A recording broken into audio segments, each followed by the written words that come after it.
You mentioned that you were 47 when you did this thesis. What was it that changed you from, Oh, okay. That being was a the other thing I living was going to scientist? tell you is right after I finishes these conferences it was kind of like the beginning of my awakening.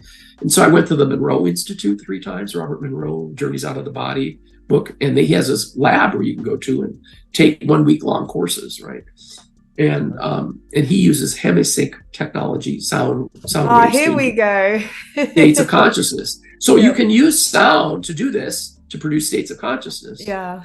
Okay, and that's all the companies are doing hemisync or hemispheric synchronization, Mm. or have various kinds of technology that help. Okay, Yeah. and so I went there, and one day I all of a sudden started talking to 4-leaf clovers, and they talk. Wow. And then all of a sudden I connected with my spirit guide, and he said, I'm giving you a lesson on physics. And he says, this is the universe. And he showed it a one-dimensional line. And he says, this is 2 dimensions. Showed a plane. And then he says, this is 3 dimensions. Okay. He was giving me a lesson on the physics topology of space-time. Okay. And this was my spirit guide giving me this. So obviously I have a spirit guide who's interested in this stuff. No wonder that I'm interested Wow. in it. So those were the 2 spiritual experiences. And then you leave the Monroe Institute in a state that's considered a surreal state. Anytime people are driving home, I don't know how they do it successfully, because you're not in your normal mind. So I always fly, right? Because I'm too far away to fly. But other people drive. It's like, how do you drive in this state? Right. And so